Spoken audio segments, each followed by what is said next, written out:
Before I begin this story, I want to warn everyone to stay away from dark web. Last month, I had a small gathering at my place. I invited a couple of my office colleagues and we all drank and watched a football match. It was a men's night out, hence everyone got really drunk and lost track of time. There were 3 of us, me and my 2 colleagues, Max and Andy.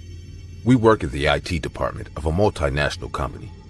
The night was going well, but suddenly, Max brought up the topic of dark web. He said in a serious tone, "Very few people have the actual guts to surf the dark web.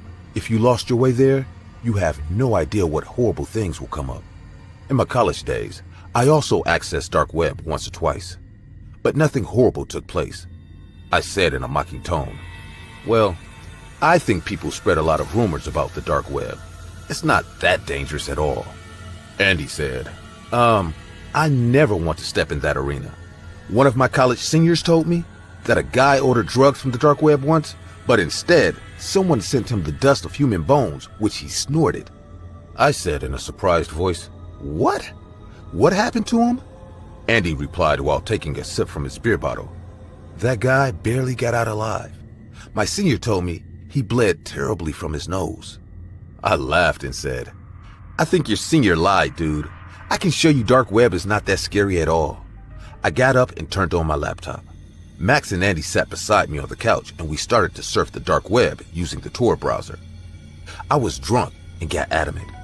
I still regret going to the dark web just to prove a stupid point that night. I was going through the hidden wiki of the dark web. There were a bunch of links to various sites. We found a site that helps you to hire a hitman, and then a site where you can upload torture videos and earn money from the viewership. The more I searched, the weirder everything started to become.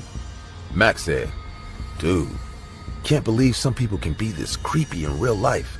I was about to click a new page when Andy pulled my attention to a link.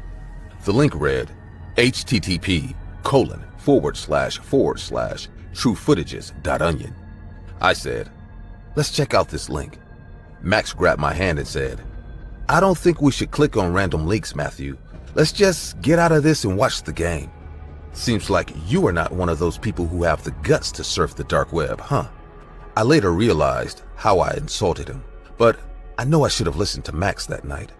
Without saying anything more, I clicked on the link. The screen started to load. Andy and Max kept staring at the screen with big wide eyes. I thought it would be some kiddish jump scare or something similar to that, but as the page finished loading, a zip file started to download on my laptop. Andy said, "Hey, it can be some virus, you know. It can crash your machine." I replied saying, "I have a strongly built antivirus and the system would have blocked the download if it was a virus in the first place."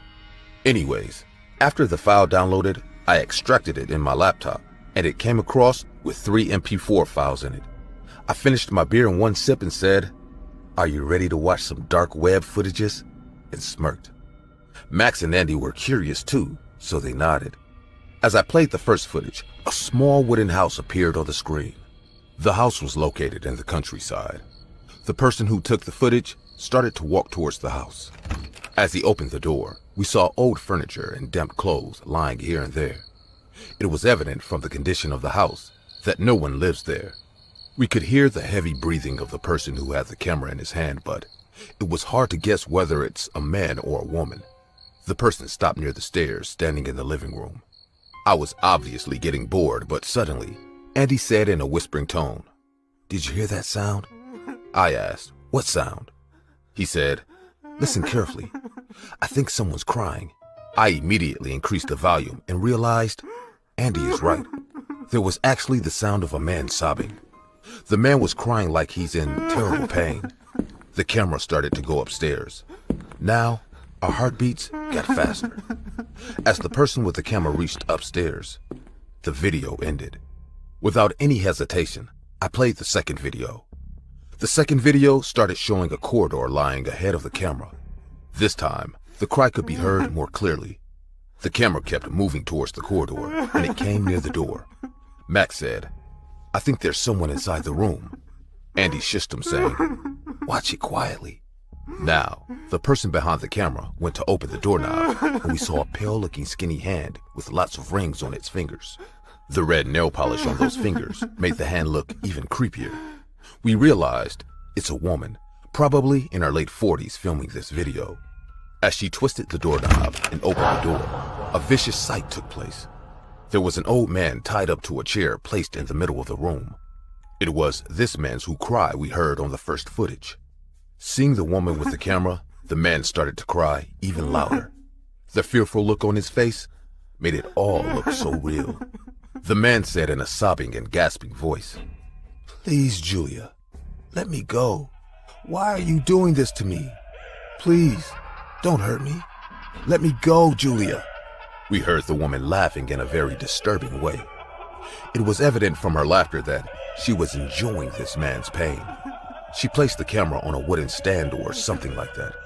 Now the camera is still, and it is focusing on the man tied up to the wooden chair. Andy said in a panicked voice, "Is this all real?" This time, I got really confused. I wasn't expecting something like this at all. The man kept sobbing, and there was no sign of that woman for a few moments. Suddenly, the woman jumped in front of the camera from the left corner. It almost gave us all a heart attack.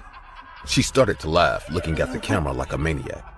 Her eyes were big and she had a pale face. The way she stared at the camera, it gave us all goosebumps. Max even said, "I feel like she can see me. What the hell is this all?" The woman slowly moved her head and looked at the man. Then, she again looked back at the camera and gestured her finger in her lips. Andy said, "This woman is freaking insane. Is she telling us to keep quiet? What kind of bizarre video is this?" I was speechless with everything that was happening in front of my eyes. The woman picked up something from the ground. We couldn't see what it was, but as soon as she started to walk towards the man's behavior changed in a second. The man started to panic like a fish out of water. He said, "No, Julia, no, you can't do this to me. I am your husband. Julia, please, don't do this." The woman reached behind his back and lifted her hand.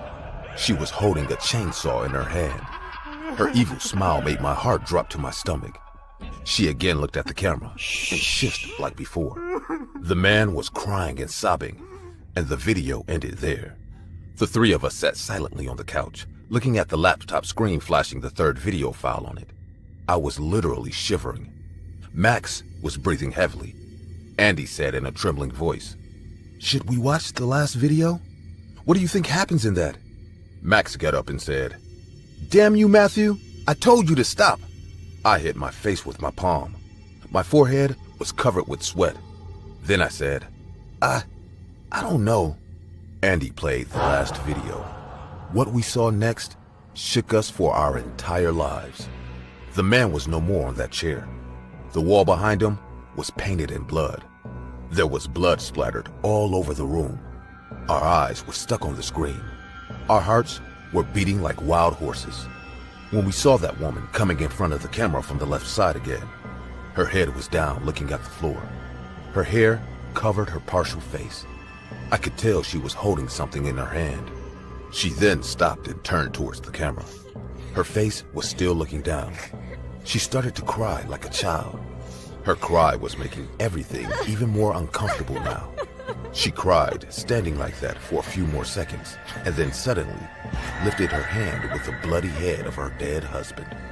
Yes, she was holding the severed head of that man in the chair. She started to laugh like a maniac while showing off his head towards the camera. Her eyes were glowing.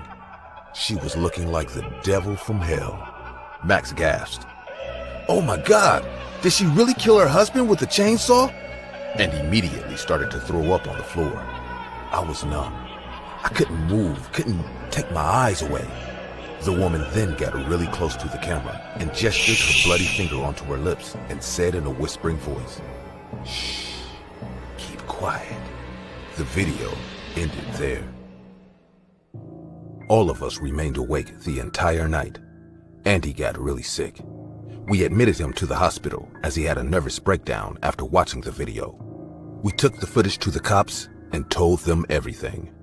The cops are still investigating and looking for a woman named Julia who cut her husband's head off with a chainsaw and posted the entire incident on the dark web. If anyone comes across this woman, please let the cops know about it. I have no doubt that she is a mentally unstable woman roaming free with murderous intentions hidden inside.